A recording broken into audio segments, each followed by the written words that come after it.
presentar a Luis Alberto Romero. Por una deformación profesional, mi condición de universitaria, tengo unas palabras para leer. Como tucumana, tengo el honor de presentar aquí, cuna de los acontecimientos del Bicentenario, a Luis Alberto Romero, hombre de la historia, pero sobre todo hombre de pensamiento.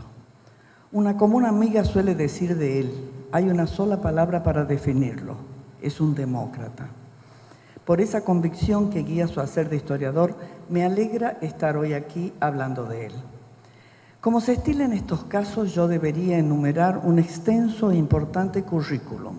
Historiador, académicos de 2 academias nacionales, miembro correspondiente de la Academia de Ciencias Morales, Políticas y Jurídicas de Tucumán que compartimos, investigador del CONICET, docente universitario, autor de libros. Estos datos son públicos. Prefiero, por el contrario, detenerme en rasgos de su perfil de los que poco se dice. Romero es un pensador, y ello quiere decir que más allá de la excelencia con la que ejerce su especialidad, y a propósito de ella, nos ofrece en sus escritos una aguda mirada sobre la estructura profunda de los acontecimientos del pasado. Los pone a nuestra consideración para luego avanzar en una lectura inquisitiva y esperanzada de los mismos. Quiero decir, su oficio de historiador no lo ha encerrado en una narración que podría ser solo una crónica del pasado. Por el contrario, haciendo gala de amplio criterio y gran lucidez, toma los datos extraídos de su sólido conocimiento de la historia para hacernos pensar sobre la actualidad política, educativa o sociológica de nuestra realidad y así abrirnos a nuevos senderos. En distintos y jugosos artículos de los que soy fervorosa lectora, manifiesta su profunda preocupación por el futuro de nuestra nación. Nos advierte sobre la necesidad de reconquistar el Estado de Derecho, de reconstruir el Estado inspirados en aquellos hombres de 1816, quienes con gran visión del porvenir y contra toda lógica de la realidad inmediata se lanzaron con verdadera convicción y coraje a declarar la independencia. Pues bien, creo yo, Luis Alberto Romero es también un hombre de coraje. Yo soy de las que creo en el poder de la palabra verdadera. Soy de las que pienso que más que espadas o cañones para perfilar un futuro para nuestra nación, necesitamos una palabra inteligente, mesurada, lúcida, pero también implacable para describir la realidad y por sobre todo libre. Poder decir lo que debe decirse con claridad y sin temores es una forma, quizás la más importante, de hacer patria. Estoy segura que nuestro invitado ha venido hoy a ayudarnos a hacer una patria digna y soberana. Muchas gracias por su visita. Tiene la palabra. Buenas noches, muchas gracias a todos. En primer lugar, a todas me sumo a las menciones que hizo Vicente Massot. Quiero agregar en términos personales un reconocimiento al trabajo de José Enrique, que visto ahora de cerca, me parece extraordinaria la capacidad que ha tenido para armar esta fundación y este programa de actividades. Y muchísimas gracias a las palabras conmovedoras de Cristina, colega de lo que fue la primera academia a la que pertenecí. Yo voy a hablar naturalmente en 2016 no se puede no hablar del Bicentenario. Lo voy a hacer con las preguntas y los deseos, compromisos del presente. Y esto ya es una dificultad, porque es muy difícil reconocer en la Argentina de hoy a aquello que en 1816 ni siquiera se llamaba Argentina, de modo que nuestra conexión con esos hechos es casi tomar algunos episodios y pensar en qué cosas en común tuvieron aquellos hombres y sus desafíos con los que hoy tenemos. La Argentina realmente es muy distinta de lo que era entonces, ¿no? Pero hay algo que a mí me parece particularmente pertinente, que es la sencillez, serenidad y prudencia con que los hombres reunidos en el Congreso de 1816, que no eran hombres militantes, no eran hombres jugados, eran hombres, muchos clérigos, muchos abogados, sensatos, pese a eso tuvieron un gesto de enorme audacia y una enorme apuesta al porvenir que consistió en declarar la independencia. De las muchas cosas que ha dicho Vicente Mazzotti, con las que coincido plenamente, tomo una que no formaba parte del cuerpo principal de su exposición, que es la caracterización que hizo de la situación de los diarios tradicionales, los diarios de papel, ¿no? Un futuro, y los nuevos diarios online, un futuro con muchísimas más acechanzas que certezas, pero a la vez un futuro interesante, en el sentido de que estaba abierto a lo que los hombres podían hacer. Y no, es una cosa que no pasa muchas veces en la historia, el tener la situación abierta y en términos tales que lo que se haga va a dejar una huella, ¿no? Y lo que ellos plantearon, ese acto, si se quiere, sencillo, fue la idea de construir un Estado y una nación. En los términos en los que hoy pensamos qué cosa es un Estado y qué cosa es una nación, en realidad eso se parecía más a lo que Simón Bolívar llamaba repúblicas aéreas o repúblicas en el aire. Esta es una reflexión muy amarga del final de su vida, cuando había, en 1830, cuando había fracasado todo, absolutamente todo lo que él había emprendido, cuando dijo esa cosa tan terrible que luchar por la independencia de los pueblos americanos es como arar en el mar, y dijo que lo que él había formado eran repúblicas en el aire, ¿no? Algo así como claveles del aire, lindos pero prendidos de más débiles raíces, ¿no? Y en ese sentido, lo que se decidió en Tucumán, esa cosa tan solemne de la independencia que implicaba romper con el gobierno español, en cuanto a construir, era un proyecto absolutamente abierto. Tan abierto que ni siquiera lo más elemental, que era saber a qué territorio se estaba refiriendo ese nuevo Estado, tampoco eso estaba definido. Por eso es que lo llamaron la independencia de las Provincias Unidas en Sudamérica, ¿no? Es una forma de decir, no sabemos quiénes somos los que vamos a adherir a este pacto por el cual nos estamos lanzando a construir un Estado y una nación, ¿no? No sabemos qué va a pasar con las provincias altoperuanas, qué va a pasar con el Paraguay, qué va a pasar con la banda oriental, ni siquiera se preguntaron qué es lo que pasaría con todos los territorios al sur de la frontera con los indígenas. Tampoco supieron responder a la pregunta de qué régimen político iba a tener esta nación. Estuvieron dudando entre que fuera monarquía o que fuera república, y había tan buenas razones para elegir una u otra. Y en cuanto al Estado, es decir, quién era el actor que iba a construir eso, todavía había una especie como de rezago de lo que había sido el antiguo virreinato, ¿no? En el cual había además otro proyecto político simultáneo, que era el de Artigas y los pueblos libres, y ese pequeño embrión de Estado desapareció en 1820 luego de la caída del directorio.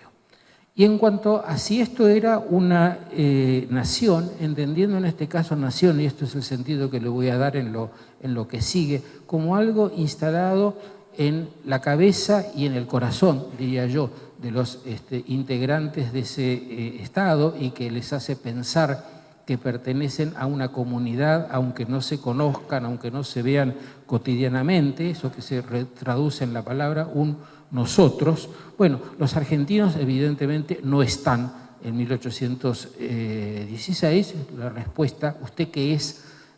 Sería, soy un americano o un patriota, se estaba en guerra, ¿no? Y si se le preguntara, bueno, ¿y además qué? Bueno, soy cuyano, soy salteño, soy correntino, soy porteño, ¿no? De modo que entre americano y cuyano no existe el menor vestigio de esto que luego va a ser el centro de la nación argentina, ¿no? Pero el desafío estaba y podemos pensar, no estoy seguro de que los protagonistas lo hayan pensado así, pero podemos pensar en todo el periodo siguiente como el del desarrollo de estos dos desafíos, un desarrollo conflictivo, pero que finalmente llegó a un cierto puerto hacia la década de 1880. Creo que eso es uno de los hitos importantes de la Argentina. Entre 1810 o 1816 y 1880, lo que hubo fueron no un Estado, sino 14 estados provinciales, 14 estados provinciales que aspiraban a integrarse en un Estado, pero lo hacían de un modo muy particular, que era guerreando todos contra todos, porque son 70 años de guerras civiles, entre las cuales cada tanto había un pacto, un tratado que decía, bueno, nos proponemos, etcétera, etcétera, y poco después el tratado caía y se volvía a la guerra. Un jalón muy importante en esta historia es la Constitución de 1853, la Constitución que reformada todavía tenemos, y a pesar de que esto resolvió muchas de las discusiones entre las 14 provincias, esto no bastó para que cesaran las guerras civiles, que en realidad duraron 30 años más, o 27 años más, y fue la etapa más sangrienta de las guerras civiles, que incluyó no solamente los conflictos entre las provincias, sino además de eso la guerra del Paraguay, que en buena medida fue parte de las guerras civiles, ¿no? Y esto se resolvió, como enseña la teoría política, cuando alguien fue capaz de acumular la suficiente cantidad de fuerza como para subordinar a las fuerzas alternativas, las fuerzas centrífugas. El último episodio de esto es el triunfo del Estado Nacional que se había venido construyendo desde 1853 sobre la última provincia resistente a la autoridad del Estado, que fue paradójicamente la provincia de Buenos Aires. La revolución de 1880 y la derrota de Buenos Aires y la federalización de la ciudad de Buenos Aires es el último episodio de estas guerras civiles y el punto de partida de un Estado que, como decía Max Weber, tenía el monopolio del uso legítimo de la fuerza. Sabemos bien que en esta época, poco antes, pero mucho más claramente a partir de la pacificación de 1880, comienza la gran expansión de la Argentina, la gran transformación, ¿no? Y entre parte de esa transformación es la inmigración masiva, que hace una sociedad nueva, una sociedad absolutamente distinta a la anterior, y por eso nos es tan difícil reconocernos a nosotros, muchos de los cuales, me atrevo a decir, la mayoría de los que estamos aquí presentes, somos de un modo u otro hijos de esa inmigración, es decir, que no tenemos ancestros que estuvieran en 1816, ¿no? De modo que nuestra relación es más bien simbólica que de continuidad. Bueno, una Argentina que se hace de nuevo, una Argentina que se hace de nuevo con un Estado sólido y que al partir de un Estado empieza a dar forma a una propuesta sobre qué cosas son los argentinos. Con esto quiero decir que así como en 1816 la idea de argentinos no existía. La palabra argentino que se usa en el himno nacional, el himno de Vicente López y Planes, se refería a los porteños, al Río de la Plata. Eso fue el sentido de la palabra durante muchísimo tiempo. En la década del 30, los románticos, Echeverría, luego toda la generación del 37, empieza a hablar de la nación argentina y empieza a hacer referencia a que el momento inicial de esa nación, el momento de la unidad inicial antes de que se produjera el gran conflicto, era mayo de 1810. Ahí empieza a construirse la idea del nacimiento en mayo, pero esto todavía es una idea de intelectuales, como era una idea de intelectuales la idea de Italia en 1830 o en 1850. En realidad, para que esa idea baje, para que esa idea encarne en todos los argentinos, fue indispensable la acción del Estado. Y esto pasa en la Argentina y ha pasado en casi cualquier caso de los infinitos que se han estudiado de Europa o de Estados Unidos. Los integrantes de una nacionalidad se construyen básicamente de arriba hacia abajo. Hay una anécdota que los profesores de historia siempre recordamos en este caso, que es la unidad italiana, ¿no? 1861 se proclama la monarquía italiana. Durante los años anteriores el Estado piamontés había hecho la guerra en nombre de los italianos que debían tener un Estado porque ya eran una nación, ¿no? Cuando en la ceremonia de la coronación de Víctor Manuel como rey de Italia, uno de los políticos destacados de la época dice, hoy diríamos un poco cínicamente, ¿no? Ya tenemos Italia, ahora tenemos que hacer los italianos. Fare gli italiani, que es una frase que ha quedado a disposición de los profesores de historia para recordar hasta qué punto es el Estado el que, con varios instrumentos de los que voy a hablar en Argentina, convirtió a salteños, a correntinos, a cuyanos en argentinos. Tarea complicada, pero que es insignificante al lado de la otra tarea que ya tuvieron que encarar, que es que además de convertir a cuyanos, salteños y mendocinos, había que hacer argentinos de lo que eran hijos de piamonteses, de gallegos, de sicilianos, ni soñar decir españoles o italianos, porque ellos mismos ya venían, todavía no habían llegado demasiado a esa idea de la unidad, ¿no? De modo que solo cuando el Estado está en pie puede comenzar firmemente esta tarea. Yo ahora, a partir de este punto de 1880, en el que me parece que se cierra esa primera etapa de la construcción del Estado y la Nación con un punto sólido de arranque, sólido para arrancar, voy a hablar en paralelo, primero del Estado y después de la Nación, para mostrar algo brevemente en qué consistió ese éxito del Estado y de la Nación, pero sobre todo dónde empieza un cierto desvío que al principio es leve, luego se acentúa, y aquí ya entro absolutamente en el terreno de la interpretación de cosas que otra gente ha visto de otra manera, pero que a mí me parece bastante claras para entender cómo se llega primero a construir un gran país, el país de 1940 que evocaba Vicente Massot, y luego a destruirlo, porque creo que no son etapas sucesivas, sino que las cosas que llevaron a su destrucción fueron naciendo en los momentos en que la Argentina estaba creciendo. En primer lugar, el del Estado. Ese Estado consolidado en 1880. Si lo miro en el largo plazo, y todo lo que voy a decir es esas miradas que uno podría hacer desde la luna, es decir, obviando absolutamente detalles menores como, por ejemplo, golpes de Estado, transiciones a la democracia, minucias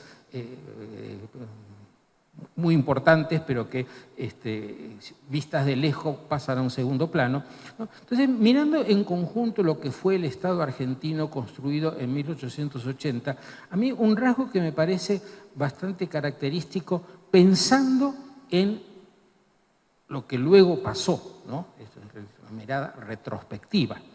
Es una de las maneras de mirar la historia, desde el presente para atrás, ¿no? Fue la potencia de ese Estado.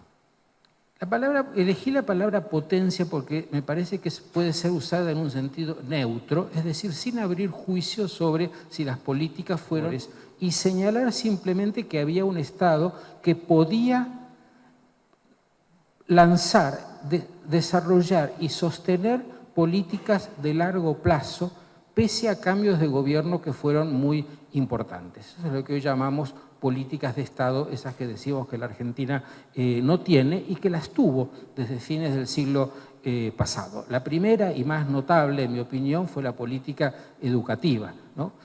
Como todas estas políticas en el momento de su lanzamiento son controvertidas, pero luego cuando se ponen en marcha se va generando un consenso a través de ella, una institucionalización, una rutinización, y la política de la educación popular de Sarmiento, plasmada en la Ley 1420 de educación común, obligatoria y laica, me parece que tuvo un efecto decisivo en construir la sociedad argentina que supimos tener y que ya no tenemos, en varios aspectos, ¿no? Uno, el básico, la capacitación de los habitantes para desarrollar una vida fructífera, una vida que les permitió habitualmente a los que pasaban por la escuela iniciar un camino que terminaba ubicándolos mejor que sus padres. Durante muchas generaciones era lo normal y lo esperable que los hijos estuvieran mejor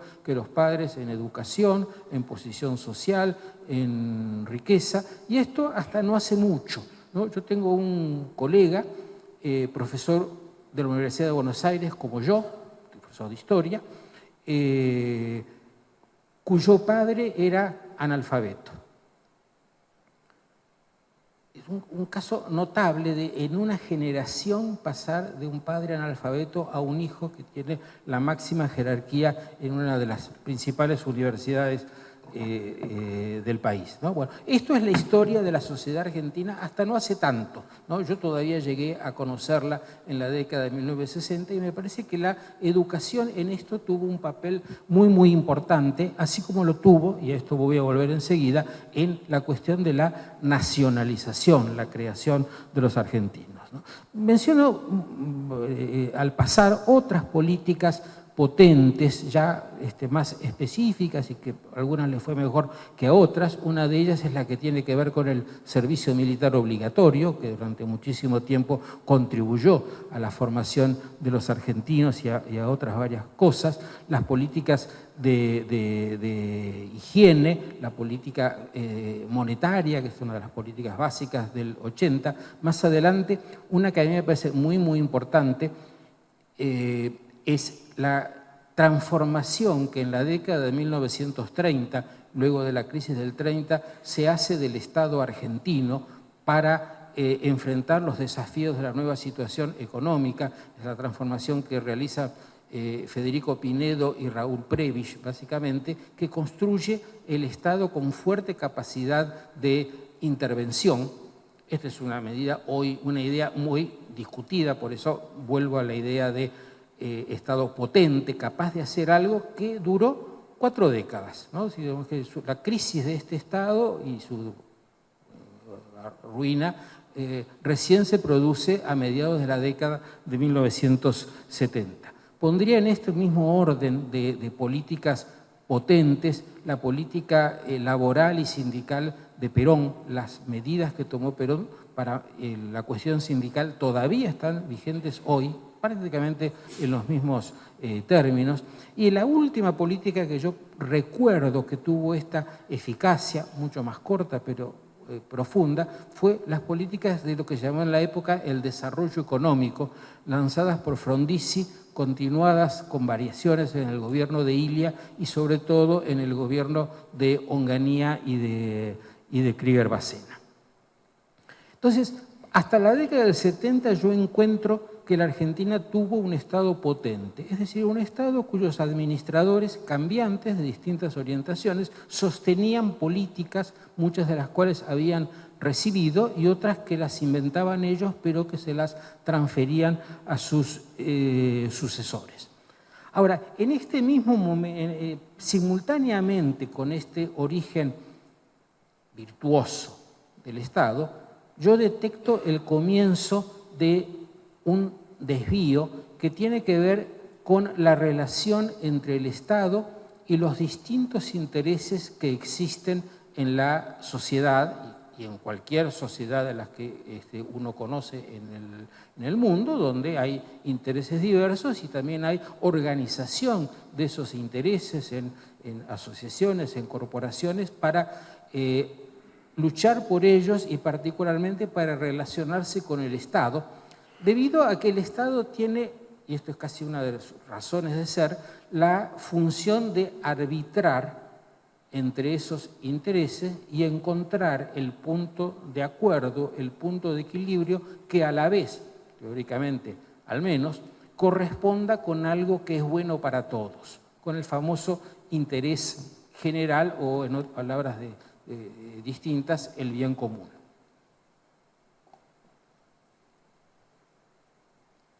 Este es la idea que hace legítimo a un Estado. Un Estado es legítimo porque se supone que todos van a obtener algún beneficio, ¿no? Luego, los estados se relacionan de maneras diferentes con los intereses contrapuestos de los distintos sectores y a veces considera que en función del interés general es bueno promover a alguno que está en estado incipiente o que ha quedado perjudicado por alguna circunstancia, pero que es importante que crezca. Por ejemplo, Perón consideró que los trabajadores estaban muy débiles en su relación con los patronos y estimuló su sindicalización y a través del sistema de sindicato único fortaleció el polo sindical en la negociación en las negociaciones que luego fueron las convenciones colectivas de trabajo, ¿no? Entonces,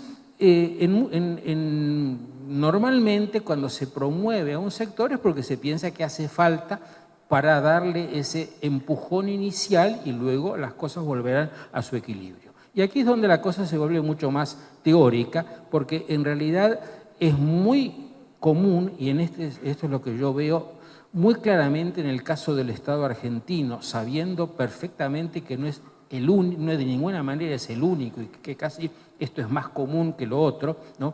El deslizamiento de esa promoción inicial a algo que consiste más bien en darle una preferencia a un interés en términos que ya no es tan claro que beneficien al conjunto y dentro de una escala de una gradación muy matizada, sin que pueda decirse en qué momento ocurre esto, esa franquicia que se le da a un sector se convierte en una prebenda.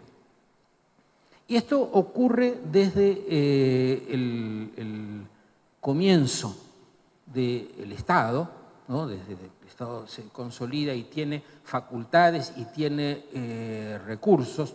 Yo usualmente pongo un ejemplo que voy a omitir por respeto a los presentes, pero que no puedo dejar de mencionar como título, que es el caso del azúcar de Tucumán, que para bien o para mal, ¿no?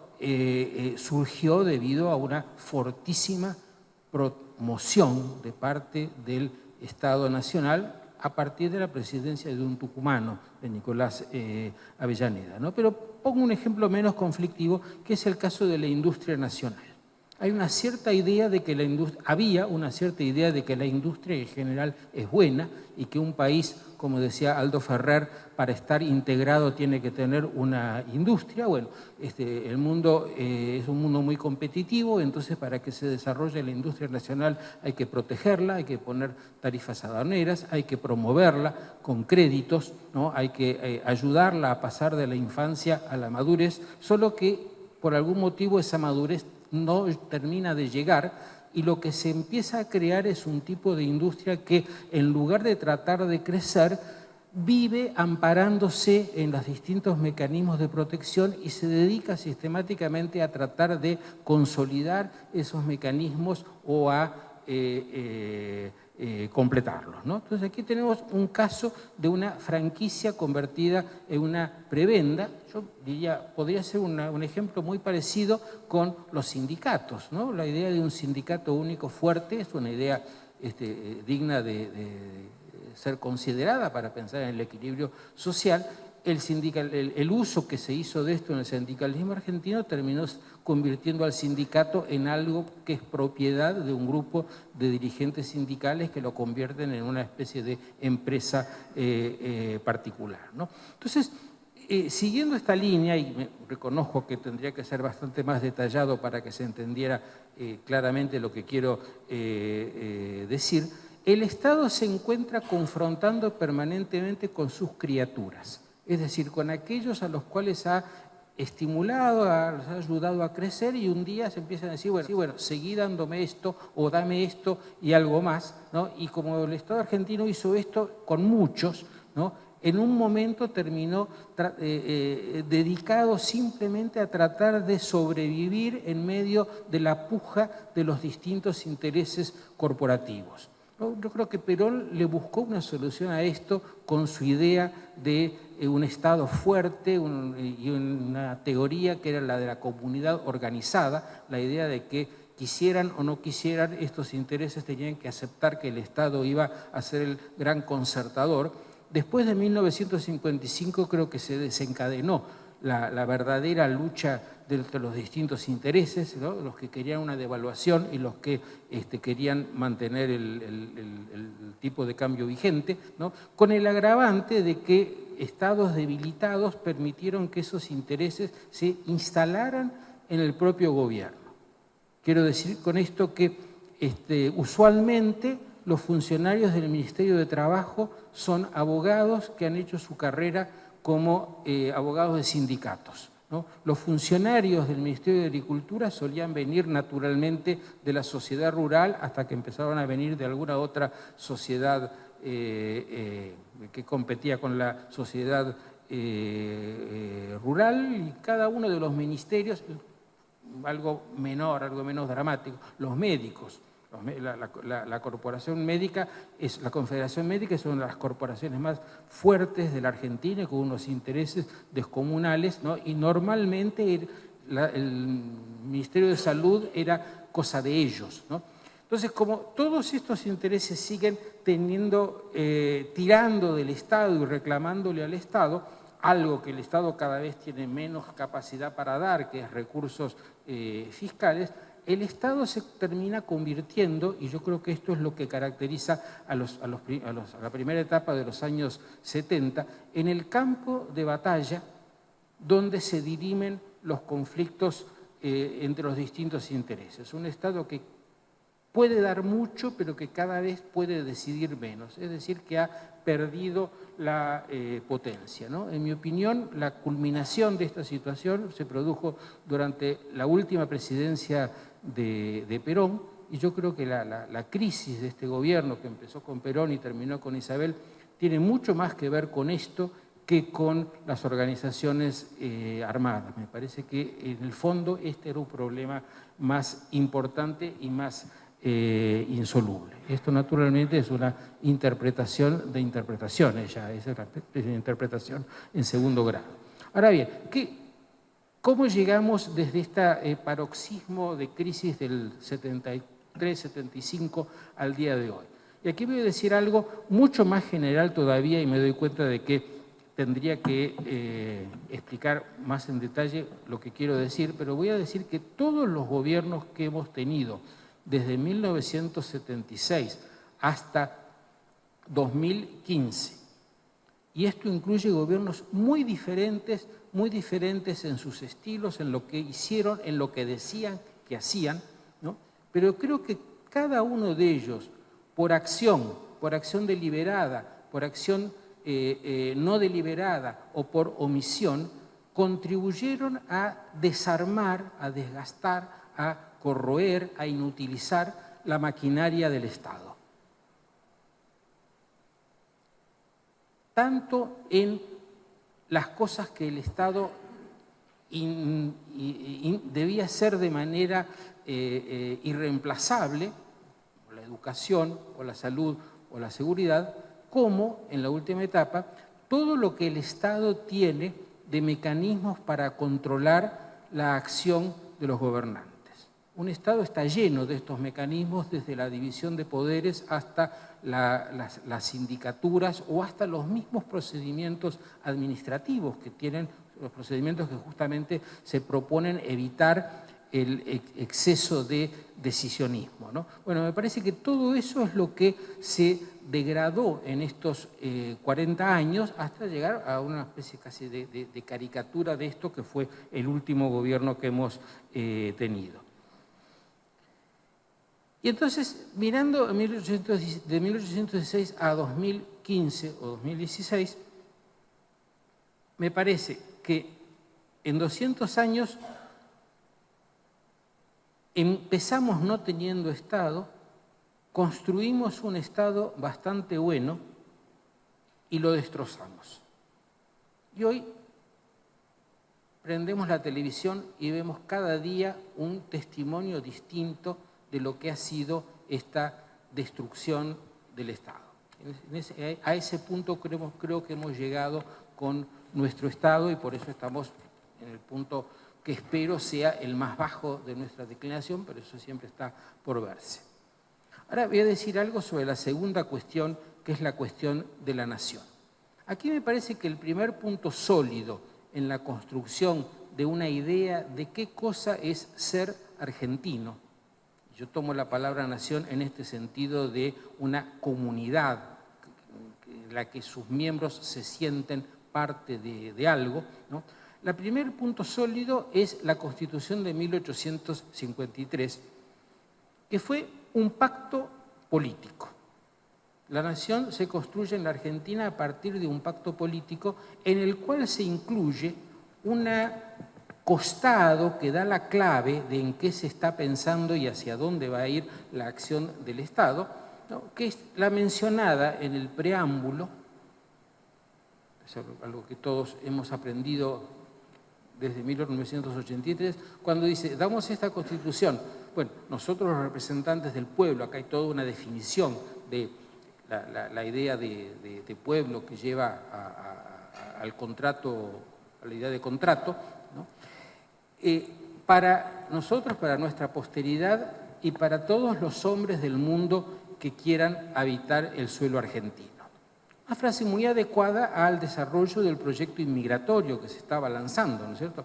Esa frase dice que para ser argentino basta estar dispuesto a hacerlo y aceptar las reglas de juego, aceptar la Constitución. Salvo eso, salvo lo de querer ser argentino y aceptar la Constitución, no se especifica ningún otro rasgo más de la argentinidad, ni la raza, ni la religión, ni ninguna otra característica que diferencie, y realmente eran muy diferentes todos los que vinieron en el contingente inmigratorio. Creo que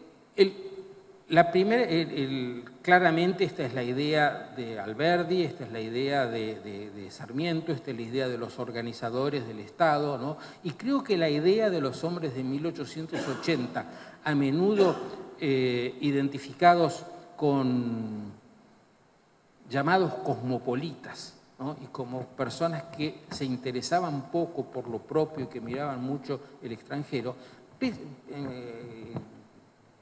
A diferencia de esta idea que está muy extendida, tengo la impresión, no porque la tenga yo, sino porque la tienen las personas que lo estudiaron y a las que yo leo, de que los gobernantes de la década de 1880 tuvieron una preocupación enorme por nacionalizar a los habitantes de la Argentina, particularmente porque estaban un poco espantados por la tremenda heterogeneidad de esa sociedad que parecía una torre de Babel, e hicieron todo lo que habitualmente se hace en estos casos. En primer lugar, una escuela fuerte. Yo les decía que la ley 1420 es esencial para la construcción del habitante próspero, ¿no? También lo es para la construcción del argentino, porque es en la escuela donde los hijos de cuyanos y los hijos de gallegos y los hijos de piamonteses y de sicilianos aprenden que todos ellos tienen un pasado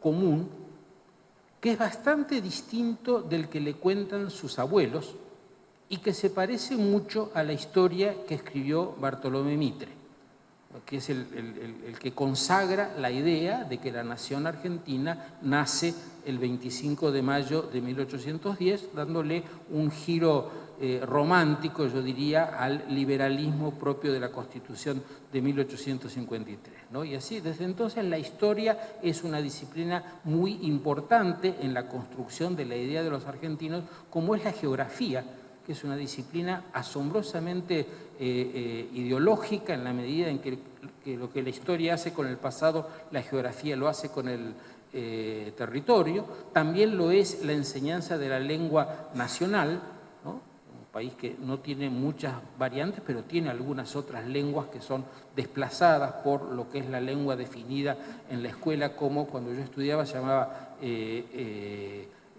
castellano, ¿no?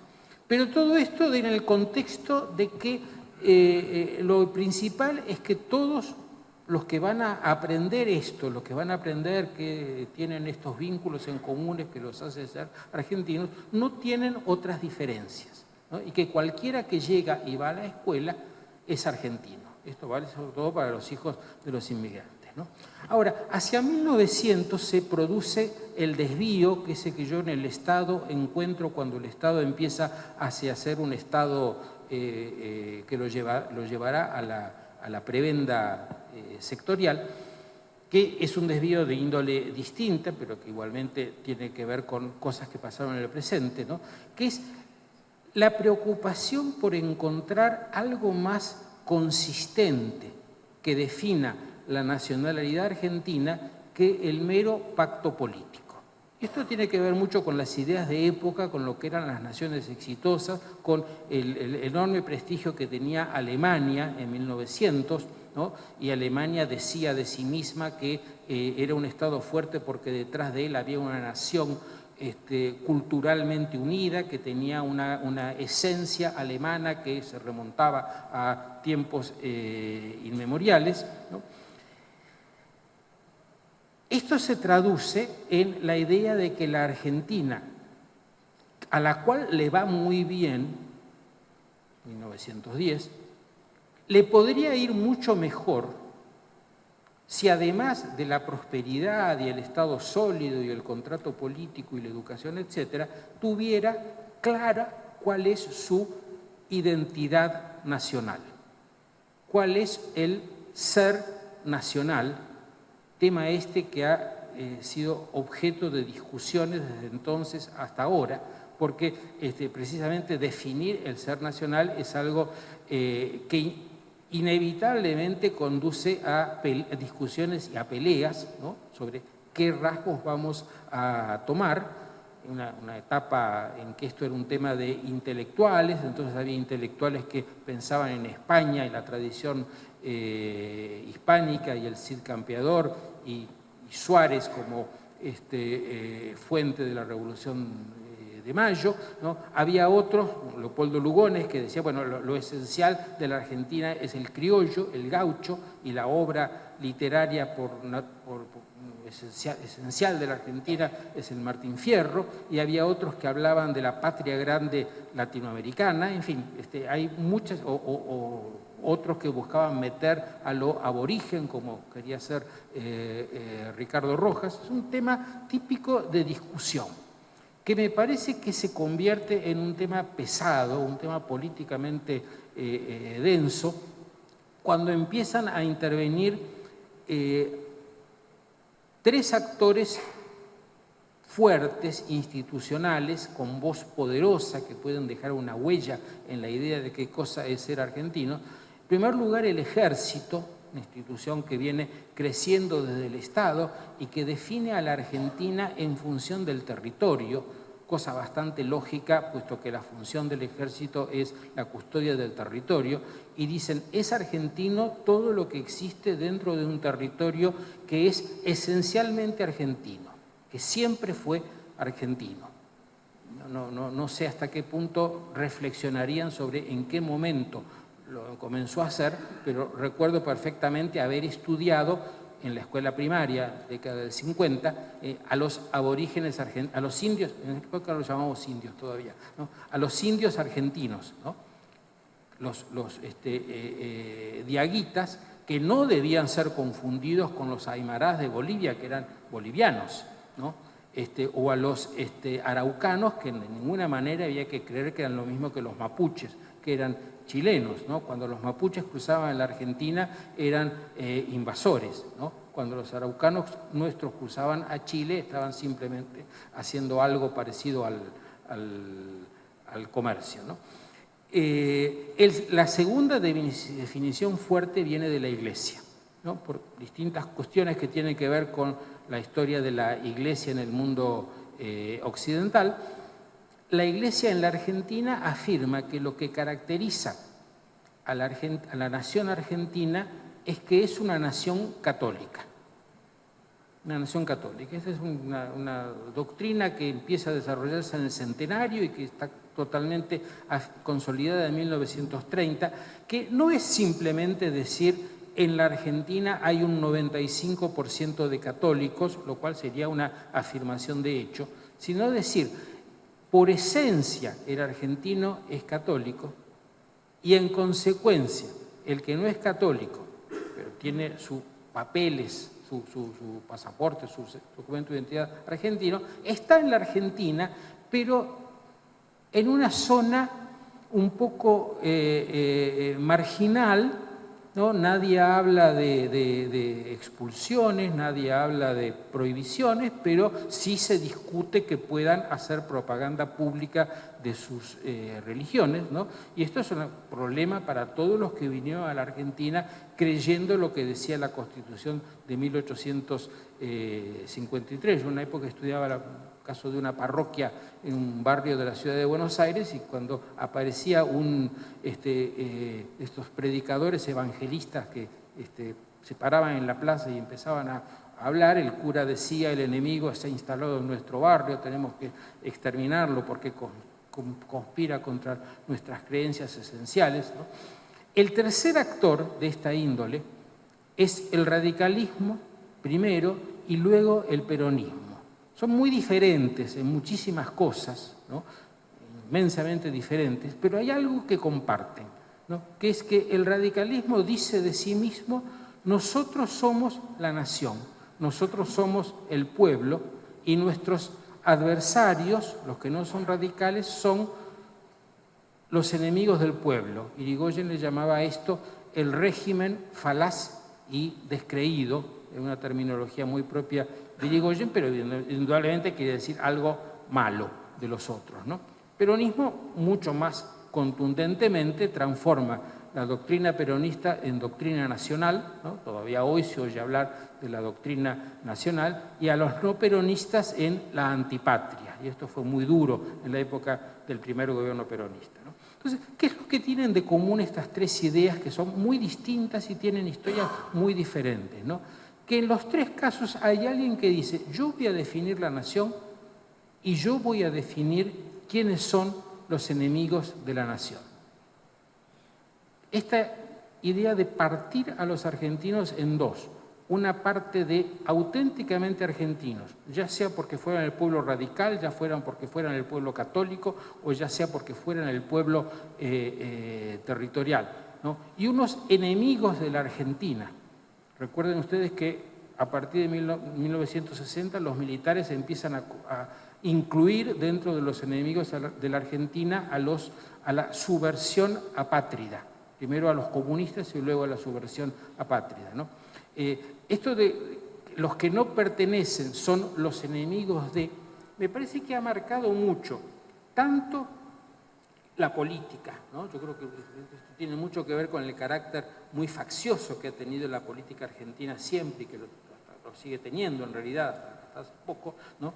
Como me parece que ha marcado mucho nuestra idea de nacionalidad, que en un cierto sentido me parece patológica. Patológica en el sentido de que hay una sobredimensión de los propios valores, una suerte de soberbia, una suerte de idea de que la Argentina tiene un destino de grandeza, que hay algo que los hace naturalmente a los argentinos mejores que a otros, ¿no? Y luego, ante la constatación de que ese destino de grandeza no se concreta y cada vez en realidad los resultados son más pobres y más desastrosos, la búsqueda de un enemigo que es el responsable de estos fracasos, ¿no? Un enemigo que puede ser indistintamente interno, externo o una combinación de las dos cosas, que en distintas circunstancias se los ha llamado de distintas maneras, pero que en el fondo todas son variaciones de esta idea.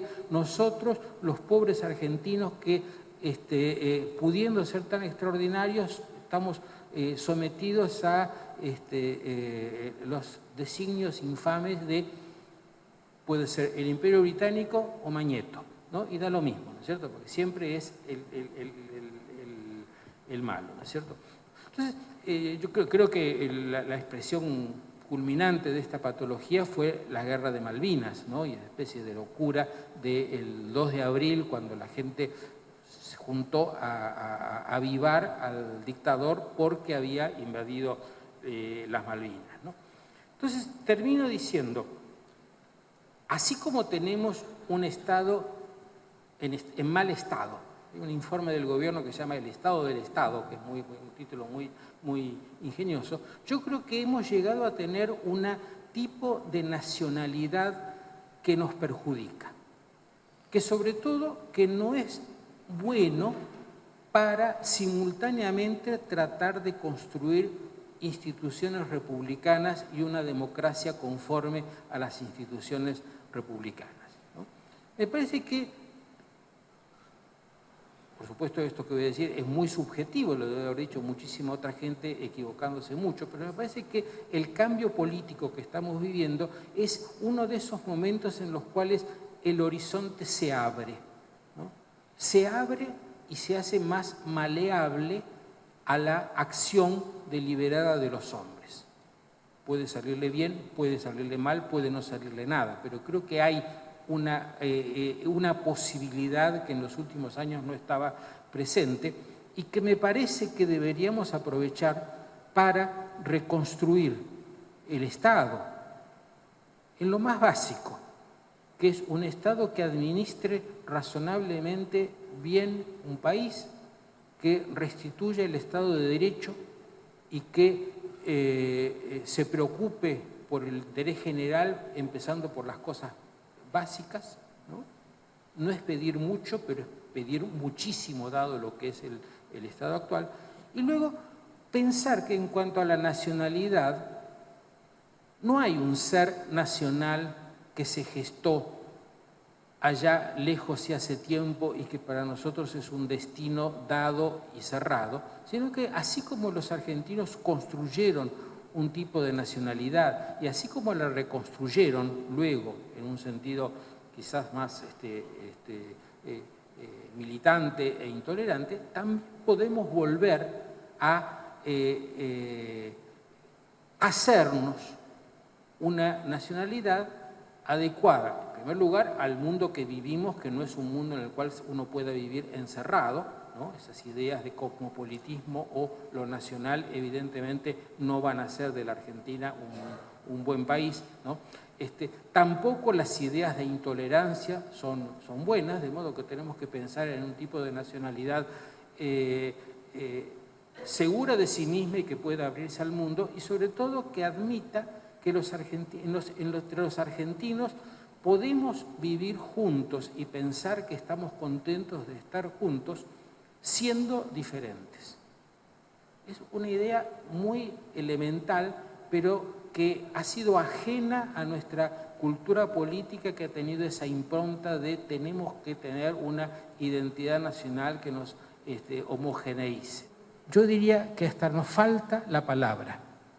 Nos falta la palabra porque hoy la palabra nacionalismo en muchísima gente produce irritación debido a esas cosas horribles que se han hecho en su nombre, cosa que pasa con muchas palabras, ¿no? Entonces, desgraciadamente, tenemos hasta que buscar una palabra nueva, ¿no? A mí, personalmente, la palabra patriotismo me parece una palabra adecuada, quizá porque no he conocido malos usos de la palabra patriotismo, que también los hubo. Me parece una buena palabra, sobre todo si le unimos un adjetivo que remita a las instituciones. El patriotismo republicano me parece que podría ser un buen punto de partida para una nacionalidad que ahora sí nos acercaría bastante a las intenciones, no a las ideas, porque eran las ideas de su época, pero sí a las intenciones de los hombres de 1816. Bueno, eso es lo que quería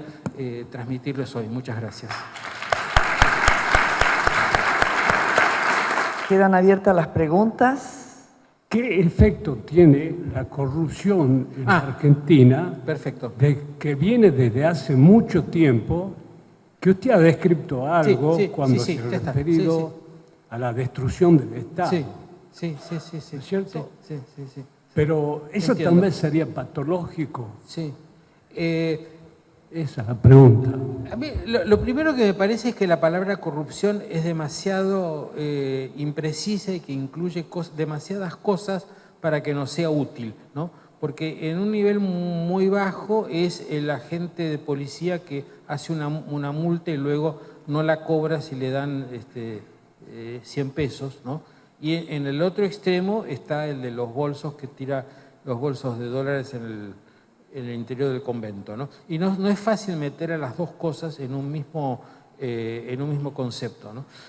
Tengo la impresión de que la corrupción, como muchos otros de los pecados capitales, en una cierta medida son inevitables, ¿no? Casi le diría que donde hay alguien que pone una ley, nace el deseo de encontrarle una variante personal que le permita a uno beneficiarse, ¿no? De modo que habría que pensar a partir de una cierta escala donde la corrupción empieza a ser un problema serio, ¿no? Y yo creo que empieza a ser un problema serio cuando condiciona muy fuertemente las decisiones de los gobiernos, ¿no? Esto diría, me parece que eso tiene mucho que ver con la época de Menem, para poner un ejemplo cercano, o en un extremo, y yo creo que aquí ya la palabra corrupción queda demasiado pobre, ¿no? Cuando un gobierno se organiza sistemáticamente para saquear el Estado, que me parece que es el caso del gobierno de los Kirchner, ¿no? Ahí sí ya tenemos un problema central que va al meollo del Estado, ¿no es cierto? Que es que gobernantes instalados en el Estado y que lo utilizan para saquearlo, ¿no? Es más o menos como cuando los germanos se instalaban en una provincia del Imperio Romano y se dedicaban a saquearlo, ¿no? No es demasiado diferente la situación, ¿no? Porque ahí sí ya es... Pero el problema ahí está en por qué el Estado permitió que eso ocurra, ¿no? O sea, que me parece más productivo verlo del lado de en qué mal está el Estado para que un tipo que llega a la presidencia y que viene de una provincia periférica pueda hacer todo eso sin que nadie lo pare, ¿no? Entonces, el problema no está en el concibió la idea, sino en cómo se lo permitió el Estado y se lo permitieron los votantes. Atribuye, si usted diríamos, esa disquisición o esa diferencia que puede haber entre Estados Unidos y Argentina en función de tener una misma constitución, un mismo norte en el Estado de Derecho, y que hayamos fracasado nosotros en el intento y nos hayamos alejado tanto y cada vez se marca más la diferencia. Bueno, creo que Estados Unidos, además de una constitución, una república y un Estado de Derecho, tenía unas cuantas cosas más que nosotros no tenemos, ¿no? Para decir una trivialidad, tenía hierro y tenía carbón en un momento en que esto definía si se podía tener una industria o no, ¿no? Me parece muy difícil comparar a la Argentina con Estados Unidos, porque son demasiado diferentes en muchas cosas, ¿no? Y la comparación parecería siempre buscar algo imposible, que es un punto en el cual ellos les fue muy bien y a la Argentina no, ¿no? Damos por terminado acá. Muchísimas gracias. Gracias a usted, doctor.